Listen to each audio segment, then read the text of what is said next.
Good morning guys. So I hope internal exam अच्छा रहा। How was the internal exam? Simple था paper?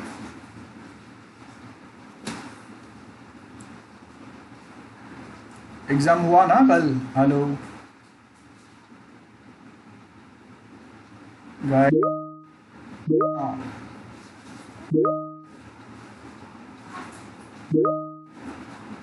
Okay, so I hope at least 10 out of 10 आने चाहिए। Okay, आज भी है ना एग्ज़ाम आप लोगों का? It starts from what time? 11?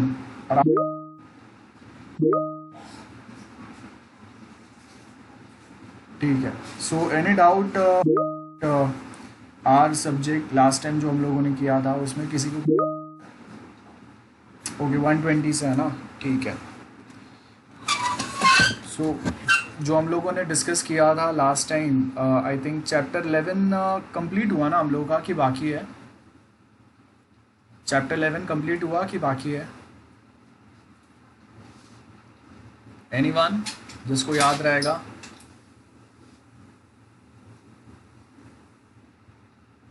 Hello, complete हो गया था? ओके, ठीक है। सो आज आगे के जो टॉपिक्स है वो स्टार्ट करते हैं हम लोग। सो लास्ट टाइम हम लोगों ने चैप्टर 11 जो है वो कंप्लीट किया था। एंड मेक श्योर कि आप जो थियोरी टॉपिक्स चैप्टर्स जो हम लोग के वो आप प्रॉपर पढ़ते रहो साथ में continue. Okay, chapter 12 basically talks about wireless LAN. अब यहाँ पे अगर आप देखेंगे ना तो आपको बेसिक से पॉइंट्स दिए हुए हैं, जिसके अंदर फर्स्ट अगर आप देखेंगे वायरलेस कम्युनिकेशन। ज़्यादा टेक्निकल पॉइंट्स नहीं है अभी।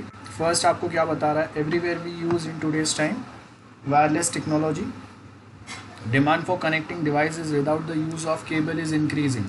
So everywhere we find कि आज के टाइम पे हम लोग वायरलेस टेक्निक से यूज़ करते हैं। उसके आगे क्या बोला है? Wireless LAN can be found on college campus, office building, हर एक जगह पे।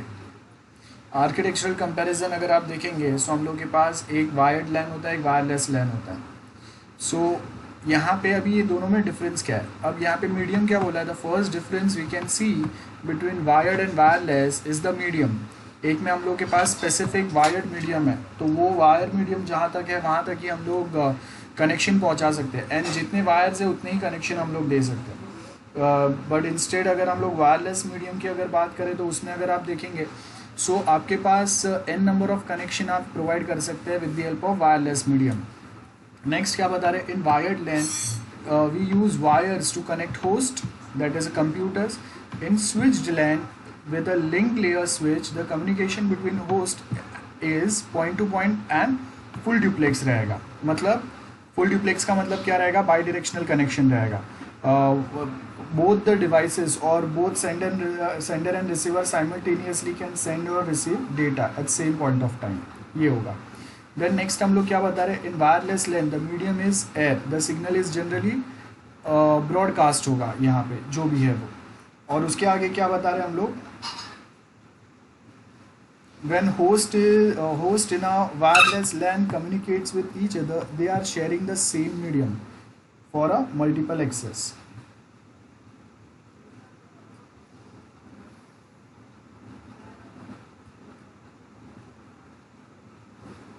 होस्ट कौन रहेंगे वो आपको यहाँ पे दिया है। In wired LAN host is always connected to its network at a point with a fixed link layer address in a wired LAN. So अभी हम लोगों ने क्या किया है? एक वायर से कनेक्ट किया हुआ है और उसके ऊपर हम लोगों ने यहाँ पे प्रॉपरली बताया हुआ है कि okay this is the point जहाँ से आपके कनेक्शन आएंगे, और ये एक फिक्स एड्रेस है जो आपके पास हमेशा रहेगा। IP address we are talking about, जो कंप्यूटर्स में हम लोग फीड करते हैं। एंड जब हम लोग वायरलेस मीडियम की अगर बात करते हैं ना तो वहाँ पे एक फिक्स्ड आईपी एड्रेस नहीं रहता है। जब भी आप कनेक्ट होंगे और वो टाइम पे जो अवेलेबल है वो ऑटोमेटिकली फीड हो जाता है। Then a host can move from one point in the internet to another point. In this case, link layer address remains the same, but its network layer address will change. Before the host can use the service of the internet, it needs to be physically connected to internet. ये बहुत ज़रूरी है। And wireless लैन में हम लोग क्या बोल रहे हैं, it is not physically connected to the network, it can move freely and can use services provided by the network. So ये नेक्स्ट इंपॉर्टेंट पॉइंट है। Isolated LAN, as the name suggest, isolated LAN का मतलब क्या है, ये wired लैन है आपका, इसको आइसोलेटेड लैन भी बोल सकते हैं। मतलब we have limited number of computers और a host which is connected with this switch. तो यहाँ पे अगर आप देखेंगे कि हम लोग के पास लिमिटेड नंबर्स है, मैं एक नंबर से ज़्यादा कंप्यूटर्स अब ये नेटवर्क में ला नहीं सकता हूँ। सो फर्स्ट अगर isolated, the concept of wired isolated LAN also differs from that of wireless isolated LAN. In wired isolated LAN is a set of host connected via link layer, बराबर है। And wireless में हम लोगों ने क्या बोला है, it's called as ad hoc network. In wireless is a set of host that communicate freely with each other. तो ये आपस में कहीं पे भी किसी से भी एक दूसरे से बात कर सकते हैं, कभी भी कोई भी वे में, बराबर है। लेकिन आइसोलेटेड लैन जो है, इसमें क्या होगा, सेंटर में हम लोग के पास स्विच है, तो जो भी कंप्यूटर्स को कम्युनिकेट करना है उनको अपना डेटा किसको देना पड़ेगा, स्विच, और स्विच के थ्रू ही होके वो दूसरे होस्ट के पास जा सकता है। यहाँ के जो होस्ट है वायर्ड लैन और आइसोलेटेड लैन में जो होस्ट है, they can not directly communicate, so always switch should always be there. So यहाँ पे अगर स्विच डाउन गया तो पूरा नेटवर्क डाउन जाएगा, that's a drawback here. Then next अगर आप देखेंगे connection to other networks, a wired LAN can be connected to another network और an internetwork such as internet using a router. So ये wired लैन हो गया। तो अगर इंटरनेट से अगर यूज़ करना है, सो यहाँ पे देखो ये जो साइन है ना, यहाँ पे ये जो साइन है ये राउटर का साइन है। तो अगर आपके पास वायर्ड लैन है तो वायर्ड लैन के पास भी राउटर रहेगा जो इंटरनेट से कनेक्ट करेगा। एंड सेम वे यहाँ पे भी आप देखो कि हम लोग के पास एक एक्सेस पॉइंट है, जिससे हम लोग का एक स्पेसिफिक लिमिट का जोन जो है वो वायरलेस जोन बन गया। लेकिन ये एक्सेस पॉइंट को भी कोई ना कोई एक राउटर लगेगा जिसके थ्रू वो बाकी के कोई दूसरे नेटवर्क से कनेक्ट हो पाएगा। So router are always important, wired routers भी हो सकते हैं, वायरलेस राउटर्स भी हो सकते हैं। सो यहाँ पे अगर आप देखेंगे in wireless LAN may be connected to a wired infra network और अ वायरलेस इंफ्रा नेटवर्क, दोनों पॉसिबल है यहाँ पे। In case the wireless LAN is referred to as infrastructure network and the connection to wired infra such as internet is done via the device which is called as access point, जो basically एक Wi-Fi zone create करेगा for the other host. Then connection between access point and wireless host occurs in a wireless environment. So communication between this two is occurred in a wired network. मतलब यहाँ से एक router से जो direct cable है वो access point तक आएगा, बाद में भले वो वायरलेस नेटवर्क में आ रहा है। सो मिनिमम केबल्स तो कहीं ना कहीं कनेक्ट होंगे ही, विदाउट केबल या सब कुछ प्योर वायरलेस नहीं हो जाएगा, कहीं ना कहीं तो हम लोग को ज़रूरत होगा ही। ओके, नेक्स्ट कैरेक्टरिस्टिक्स है हम लोग के पास attenuation, interference and multiple path propagation. तो कैसे वर्क करेगा, first we have is attenuation. क्या बोला है, the strength of electromagnetic signals decrease rapidly because the signal disperses in all direction, only a small portion of it reaches the receiver. So जब अगर हम लोग वायरलेस मीडियम की बात करते हैं, तो जब अगर आप वायरलेस मीडियम में अगर सिग्नल्स को अगर सिग्नल्स जब स्प्रेड होते हैं तो वो सारे डायरेक्शन में स्प्रेड होते हैं, बराबर है।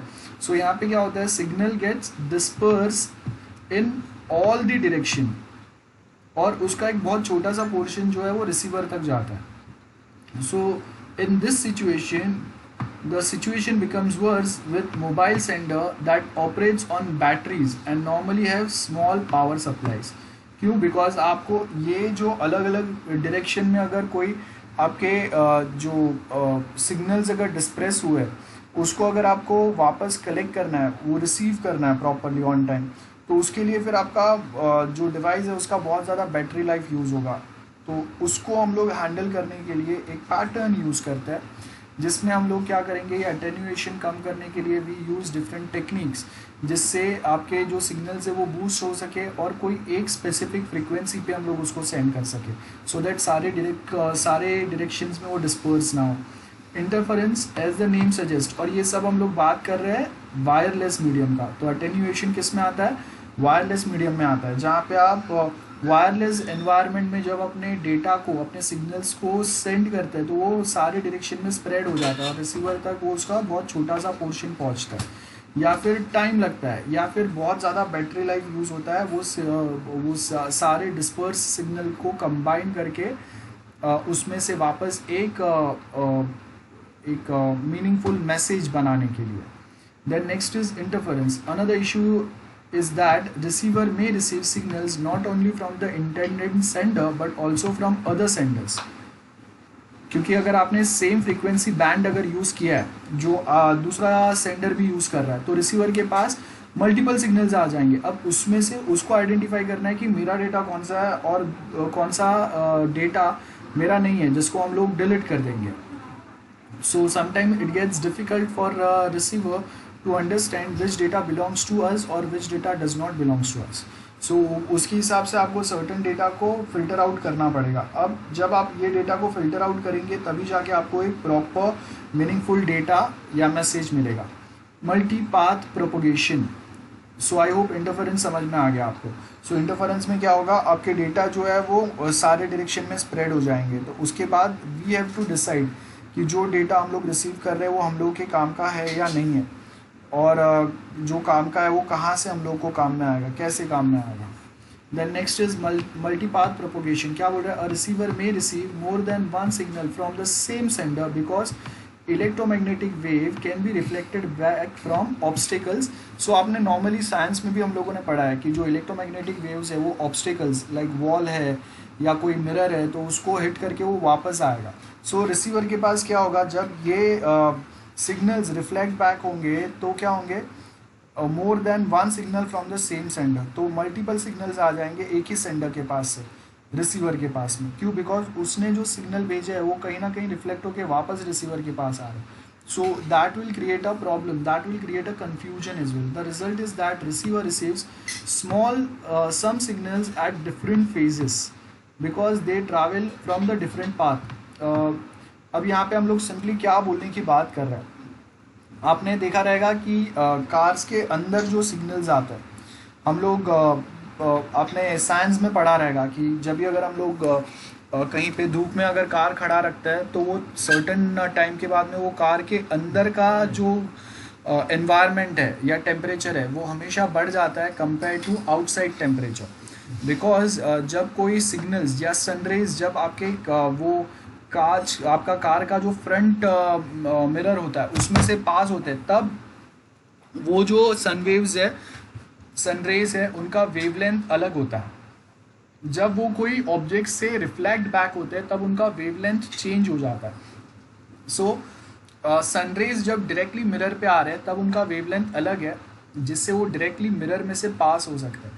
वंस दे रिफ्लेक्ट और once they hit any object, और उसके बाद में उनका वेवलेंथ चेंज होने के बाद में when they try to escape back from that mirror, तो उसमें से बाहर नहीं जा पाते एंड एज अ रिजल्ट वो सेम जो रेज है वो आपके कार के अंदर ही रह जाते हैं. सो वो सेम कंसेप्ट आजकल हम लोग अप्लाई करते हैं जब हम लोग ग्लोबल वार्मिंग का बात करते हैं. तो ग्लोबल वार्मिंग में भी ये सेम चीज़ हो रहा है कि जो सनरेज जो अर्थ रिसीव करता है तो उसमें से पहले जो बहुत सारे रेज जो रिफ्लेक्ट बैक हो जाते थे स्पेस में वो अभी रिफ्लेक्ट बैक नहीं होते हैं, एज अ रिजल्ट अर्थ का टेम्परेचर बढ़ रहा है. सो एग्जैक्टली सेम वे जब अगर हम लोग यहाँ पे भी बात करते हैं तो क्या होता है, रिसीवर जब कोई सिग्नल्स रिसीव करता है तो वो कोई ना कोई एक ऑब्जेक्ट से हिट करके वापस आए रहते हैं. तो जब कभी ये ऑब्जेक्ट्स ये सिग्नल्स जो कोई अलग अलग ऑब्जेक्ट्स को हिट करके वापस आते हैं तो उनका वेवलेंथ चेंज हो जाता है. सो दैट मीन्स उनके फेजेस भी चेंज हो जाएंगे. हम लोगों ने साइन वेव्स के अलग अलग फेजेस स्टार्टिंग के लेक्चर्स में पढ़े थे. 0 degree phase, 180 degree, then 90 degree phase होते हैं आपके. सो वो फेजेस की हम लोग बात करें, मतलब जैसे उसका वेवलेंथ चेंज होगा वैसे उसके फेजेस चेंज होंगे, फेज वैल्यू चेंज होगा और उसके हिसाब से देन आपको वो सिग्नल को प्रोसेस करना पड़ेगा. So it takes a bit more time compare to processing the normal signal. Then next है एरर है. सो अब यहाँ पे हम लोग क्या बोल रहे हैं, with the above characteristics of wireless network we can expect errors and error detection. Error detection के ऊपर अलग से हम लोगों ने इनफ टॉपिक पढ़ा हुआ है, अलग से एक पूरा चैप्टर है आपका जिसमें हम लोग एरर डिटेक्शन पढ़ते हैं. तो सिंगल बिट एरर कितना कैसा रहेगा और मल्टी बिट एरर्स को हम लोग कैसे हैंडल करेंगे वो सब हम लोगों ने पढ़ा है. सो आपको यहाँ पे अगर देखेंगे तो क्या बोला है यहाँ पे, more serious issue in a wireless network than in a wired network. So the chances of error and error detection mechanism आपको स्ट्रांगली अप्लाई करना पड़ेगा when we are talking about wireless network, because there are more chances of adding some noise in the existing data. So ये उसका drawback होता है compare to wired network. Then यहाँ पे अभी जब अगर एरर आने के चांसेस ज़्यादा है, एरर करेक्शन या एरर डिटेक्शन मैकेनिज्म्स अगर वायरलेस मीडियम पे ज़्यादा आता है, तो हम लोग वहाँ पे क्या मेजर करते हैं, signal to noise ratio, the unwanted data which basically added to the original data, उसको हम लोग नॉइस बोलते हैं. For example if I am talking with all of you and in between अगर बैकग्राउंड में से कोई दूसरा अगर साउंड आता है, that is a noise, because वो मैं कुछ अगर जो बोल रहा हूँ उसको वो डिस्टर्ब कर रहा है, या उसके बीच में वो एक बड़ा साउंड आ रहा है जिससे मेरा वॉइस आपको क्लियरली सुनाई नहीं देगा.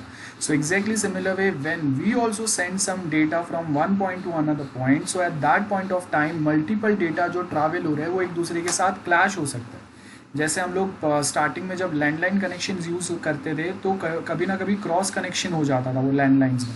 तो अगर मैं फ़ोन कर रहा हूँ तो किसी दूसरे का वॉइस मुझे सुनाई देता था, मेरा वॉइस किसी दूसरे को सुनाई देता था. सो वो क्या हो गया, एग्जिस्टिंग हम लोगों के जो कंटिन्यूस कम्युनिकेशन हो रहा है उसके बीच में कोई तो एक नॉइज़ लेवल ऐड हो गया. सो यहाँ पे भी हम लोग वो सेम चीज़ बात करें. If we think about the error level as a measurement of signal to noise ratio, we can better understand why error detection and error correction and retransmission are more important in a wireless medium. because जब भी हम लोग उसको अलग अलग mediums के through send करते हैं तो वहाँ पे नॉइज़ ऐड होने के चांसेस बहुत ज़्यादा लेवल तक बढ़ जाते हैं.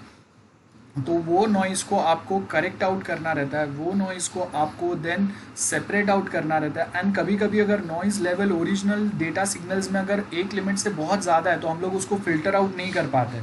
सो that time we demand another same data from sender side. तो सेंडर को कभी कभी एक same data multiple times send करना पड़ता है, बिकॉज प्रीवियसली जो उसने डेटा सेंड किया उसमें noise signal to noise ratio बहुत हाई हो गया, and because of which we can not filter out the original information after filtering the noise. So जब आप फिल्टरेशन उस पर अप्लाई नहीं कर सकते तो आप क्या करेंगे, सेंडर के पास से वापस वो सेम डेटा डिमांड करेंगे. सो यहाँ पे आपको क्या बोला है, if SNR that is signal to noise ratio is high, it means that the signal is stronger than the noise. Unwanted signals जो है वो वीक है, so we may be able to convert the signal to actual data. And अगर SNR अगर low है, it means signal is corrupted by the noise and the data can not be recovered. तो अगर data recover नहीं हो सकता तो हम लोग वो डेटा पैकेट्स को ड्रॉप कर देंगे. एंड एज वी नो, अगर डेटा पैकेट्स ड्रॉप हो गया टाइम आउट टाइम के अंदर, अगर सेंडर ने जो डेटा सेंड किया, डेटा पैकेट्स सेंड किया, उसका अगर एक्नॉलेजमेंट अगर उसको नहीं मिला, so he will consider this packets are discarded और दिस पैकेट्स आर लॉस्ट, और उसके अगेंस्ट वो क्या करेगा, वो सेम डेटा पैकेट्स रीसेंड करेगा. So that is the same scenario. So receiver को मेहनत करना है कि नहीं, वो पैकेट्स को वो पैकेट्स में से ओरिजिनल डेटा फैच आउट करने के लिए वो सबसे पहले वो मेहनत करने के पहले वो क्या करेगा, SNR signal to noise ratio check करेगा, उसका वैल्यू क्या है. Based on the value of SNR हम लोग सोचेंगे कि मेहनत करना है या नहीं करना है, else we can directly discard that packet. Advantages क्या रहेंगे वायरलेस लैन के, as you can see wireless LAN, VLAN और wifi is a data transmission system designed to provide location independent network access. और यही देखो ये बहुत इंपॉर्टेंट है, आपने गूगल का जो गूगल लून प्रोजेक्ट है वो सुना रहेगा, they are already working on it, बराबर है. सो वो बेसिकली क्या कर रहा है, एक कोई प्लेस पे, जैसे हम लोगों ने एज वी ऑलरेडी नो कि नॉर्थ ईस्ट इंडिया जो है यहाँ पे कनेक्टिविटी के बहुत ज़्यादा इश्यूज़ है. जो फाइबर ऑप्टिक केबल हम लोग के लोकेशन तक पहुँच चुका है वो उनके पास नहीं पहुँचा. बेसिकली आपने बहुत बार देखा रहेगा जो रोड खोद के जो बड़े से केबल्स डालते हैं, those are the main cables जिसके थ्रू हम लोग जो ब्रॉडबैंड कनेक्शंस जो है या इंटरनेट कनेक्शन इन शॉर्ट वो अलग अलग डिस्टेंस तक पहुंचा सकते हैं.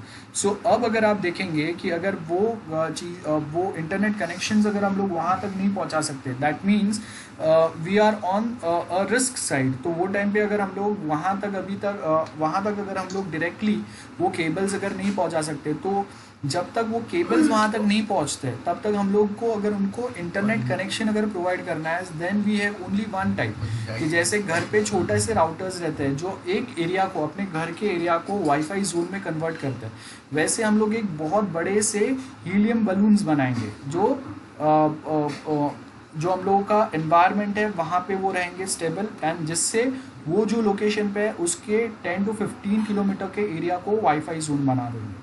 सो जब तक हम लोग वहाँ पे फाइबर ऑप्टिक केबल्स नहीं लेके जा सकते तब तक हम लोगों को उनको इंटरनेट तो प्रोवाइड करना है। So this is one way. So यहाँ पे भी अगर आप देखेंगे, सो हम लोग यहाँ पे भी जब लैन कनेक्शन यूज़ करते हैं तो IEEE के 802.11 A, B, G and D, sorry E, so we have multiple such standards जिसके थ्रू आप वाईफाई कनेक्ट कर सकते हैं, और इसके हर एक के अपने थोड़े थोड़े कुछ ना कुछ एडवांटेजेस है। सो रिमेंबर, जब अगर हम लोग वायरलेस मैकेनिज्म्स की अगर बात करते हैं तो IEEE 802.11 स्टैंडर्ड्स बहुत इंपॉर्टेंट है जिसको हम लोग मेनली यूटिलाइज करते हैं। ओके, उसके बाद एडवांटेजेस दिए हुए हैं। The major motivation benefit of wireless is increase mobility. आप कहीं पे भी जाके कोई भी डिवाइस यूज़ कर सकते हैं। बेस्ट एग्जांपल आप देखो कि आजकल अगर हम लोग कहीं पे अगर कोई रेस्टोरेंट्स में, मॉल में भी अगर कहीं पे होते हैं तो वहाँ पे भी उनके खुद के वायरलेस वायरलेस सर्विसेज रहते हैं। सो आप डायरेक्टली उसको कहीं पे भी बैठ के एक्सेस कर सकते हो। We also know about our own college, जहाँ पे आप कहीं पे भी बैठ के अपना कॉलेज का नेटवर्क जो है वो एक्सेस कर सकते हैं ना आपके स्टूडेंट ID के थ्रू। सो आप कहीं से भी अपना लैपटॉप या मोबाइल से अपना काम कर सकते हैं। So that is an advantage. But उसके साथ में अगर आप देखेंगे डिसएडवांटेज भी होता है इसका। डिसएडवांटेज क्या रहेगा, कहीं कहीं के पे हम लोग के सर्टन जो बिल्डिंग्स है या प्लेसेस है वहाँ पे सर्टन कोई एक स्पेसिफिक एरिया रहेंगे जहाँ पे नेटवर्क प्रॉपर नहीं आता है या वाईफाई रेंज प्रॉपर नहीं है, तो आप वहाँ पे बैठ के अपना काम नहीं कर सकते। आपको एग्जैक्टली जहाँ पे नेटवर्क स्ट्रॉन्ग रहेगा वहाँ पे ही बैठना पड़ेगा। सो कॉस्ट इफेक्टिव सेटअप है, आप एक बार ऐड कर दो, जितने चाहिए उतने लोग वहाँ पे खुद से वो सेम अपना काम कर सकते हैं। सिंप्लीफाइड नेटवर्क कॉन्फ़िगरेशन है, ज़्यादा मगजमारी की ज़रूरत नहीं है। We don't required more wired connections. Wired connection में बेसिकली डिफ़िकल्टी होता है कि हर एक केबल प्रॉपर है कि नहीं। अगर कहीं पे कोई केबल अगर प्रॉपर नहीं है तो हम लोगों को वो केबल को रिप्लेस करना पड़ेगा, फिर वो रिप्लेसमेंट के वापस हम लोगों के अलग से एफर्ट्स लगेंगे। अगर कहीं पे नेटवर्क में अगर कोई फॉल्ट आता है तो हम लोगों को वो फॉल्ट कहाँ पे एग्जैक्टली वो आइडेंटिफाई करना पड़ेगा, फिर वापस हम लोग उस पर मेहनत करेंगे। So it is better to work with wireless medium. आप देखो ना, हम लोग अपने घर पे भी एक वायरलेस राउटर लगा के जितने चाहिए उतने डिवाइस हम लोग इजीली कनेक्ट कर सकते हैं। So we don't need to find each and every time one single cable जो कनेक्ट होगा तो ही आप इंटरनेट एक्सेस कर सकते हैं। सो उसके बेस पे अगर आप देखेंगे, सो ब्रॉडबैंड जब से कनेक्शन आया है जहाँ पे हम लोग फास्ट इंटरनेट की बात करते हैं, तो फास्ट इंटरनेट पे IEEE का 802.11 प्रोजेक्ट या स्टैंडर्ड जो है इसने बहुत इंपॉर्टेंट रोल प्ले किया आज के टाइम पे भी। अगर हम लोग भी अगर वाईफाई सर्विस यूज़ कर रहे हैं, आप अगर 10 Mbps 20 Mbps का कोई सर्विस यूज़ कर रहे हैं, हम लोग ये जो ऑनलाइन लेक्चर्स कंडक्ट कर पा रहे हैं is only because of IEEE 802.11 standard. So this is the universal standard. अगर ये स्टैंडर्ड अगर मिसिंग हो गया तो आप जो 10, 20, 100 Mbps इंटरनेट स्पीड की बात कर रहे हो, वो स्पीड आपको या वो बैंडविड्थ आपको कभी नहीं मिल पाएगा। So only because of this standard we are able to send और receive data at a faster pace. So यहाँ पे आपको अब वायरलेस मीडियम में आप देखो कि आप आईफोन या एप्पल के कोई डिवाइस यूज़ करते हैं तो वहाँ पे हम लोग नियर फील्ड कम्युनिकेशन यूज़ करते हैं, या फिर नॉर्मल हम लोग दूसरे एंड्रॉयड के फ़ोन यूज़ करते हैं, वहाँ पे ब्लूटूथ सर्विसेज रहते हैं। सो ये भी जो है this is also kind of wireless technologies. आप आज के टाइम पे देखो कि हम लोग जो कार्ड जो हम लोग डेबिट कार्ड या क्रेडिट कार्ड यूज़ करते हैं उसके ऊपर भी टच एंड पे का ऑप्शन रहता है। So they are also work on the near field communication technology. So near field communication technology मतलब वायरलेस मीडियम पे काम कर रहा है। सो कोई ना कोई एक छोटा सा डिवाइस वो स्वाइपिंग मशीन पे भी है, पॉइंट ऑफ सेल मशीन पे, जहाँ पे हम लोग अपने कार्ड को टैप करके बेसिकली अपने कार्ड का इन्फॉर्मेशन वो मशीन पे जाएगा और वहाँ से वो पेमेंट्स हम लोग के हो जाते हैं। सो यहाँ पे हम लोग वो स्पेसिफिक पॉइंट पे बात करेंगे। 802.11 स्टैंडर्ड्स जो है वो ये सारे जो हम लोग टेक्नोलॉजीज़ यूज़ करते हैं उस पर सब पे ये वर्क करते हैं सिमिलर वे में। So sorry, IEEE 802.11 specification for wireless LAN are covered कहाँ पे है, वो आर्किटेक्चर क्या है उसका वो बताया यहाँ पे। सो भी आर्किटेक्चर की अगर हम लोग बात करें, सो क्या बोला है यहाँ पे, the standard defines two kinds of services, one basic service set है एंड एक एक्सटेंडेड सर्विस सेट है। Basic service set as name suggest हम लोग होम पर्पस के लिए छोटा सा नेटवर्क सेटअप करने के लिए जो यूज़ करेंगे, of course that's going to be basic service set BSS। And एक जो है वो ESS है। तो basic service set is a building block of wireless LAN. Basic service set is made of stationery और mobile wireless stations and operational central base station, जिसको हम लोग एक्सेस पॉइंट बोलते हैं। सो यहाँ पे हम लोग के पास एक ये पैटर्न वाला हो सकता है या एक ये पैटर्न वाला हो सकता है। सो आप कॉलेज में जो यूज़ करते हैं वो ये वाला हो गया, और घर पे जो हम लोग यूज़ करते हैं वो विद एक्सेस पॉइंट हो गया, जहाँ पे एक आपका एक्सेस पॉइंट रहेगा, एक मेन बेस स्टेशन रहेगा। So now BSS without AP is stand alone network and can not send data to other BSS, it is called as ad hoc architecture. So मतलब आप जब अगर अपना NMIMS के नेटवर्क में हो तो वो टाइम पे आपके सर्टन लिमिट्स रहते हैं, आप कहाँ तक डेटा सेंड कर सकते हैं, किसको डेटा सेंड कर सकते हैं, तो वो यहाँ पे हम लोग पॉइंट्स पे बात कर रहे हैं। सो आई होप ये बहुत सिंपल है। एंड एक्सटेंडेड सर्विस सेट की अगर हम लोग बात करें, so this are the extended service set. So extended service set में हम लोग को क्या बोला है, made up of 2 or more basic service set with access points. Basic service sets are connected through distribution system with usually wired LAN होगा। सो यहाँ पे wired LAN रहेगा और उसके साथ आपके ये पैटर्न्स कनेक्ट होंगे। सो आई होप ये बहुत सिंपल है, अब ये एक्सप्लेन नहीं कर रहा हूँ मैं। स्टेशन टाइप्स कौन से रहेंगे वो यहाँ पे आपको दिया हुआ है। ओके, स्टेशन टाइप्स में आपको क्या बोला है यहाँ पे, IEEE 802.11 defines 3 types of station based on their mobility. मतलब कितने वो मोबाइल है, कितने वायरलेस फैसिलिटी आपको प्रोवाइड कर पाते हैं। No transition, BSS transition, ESS transition mobility.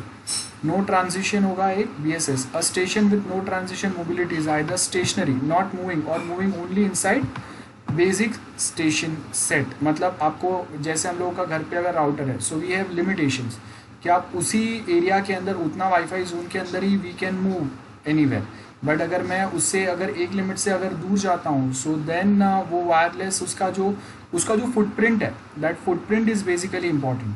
तो उसके लिए हम लोग नो ट्रांजिशन बोलते हैं। BSS ट्रांजिशन क्या बोला है यहाँ पे, from one BSS to another but movement is confined inside one ESS extended service set. So जैसे अगर एक नेटवर्क है मेरा, वो नेटवर्क से मैं दूसरे नेटवर्क में कुछ डेटा सेंड रिसीव कर सकता हूँ, वहाँ जा सकता हूँ। लेकिन ये 2 नेटवर्क जो है कॉलेज के, सपोज 2 नेटवर्क है, उसके बाहर हम लोग कोई थर्ड नेटवर्क पे नहीं जा सकते जो अननोन नेटवर्क है, जिस पे मुझे परमिशन नहीं है। And finally extended service set can talk to और सेंड डेटा और कम्युनिकेट और connect with another extended service set. Okay, so will take 5 minutes break, then वापस कंटिन्यू करते हैं। सो गाइज कंटिन्यू करते हैं हम लोग मैक्स सब लेयर। थोड़ा सा बड़ा टॉपिक है आज, वैसे भी हम लोगों ने ज़्यादा कुछ किया नहीं है, सो आई डोंट थिंक कि अभी हम लोग ये कंटिन्यू करें, ज़्यादा टाइम बचा नहीं है। So let it be. आपको अगर कुछ डाउट्स है सो यू कैन आस्क। आज मैं अभी ज़्यादा नहीं बता रहा हूँ।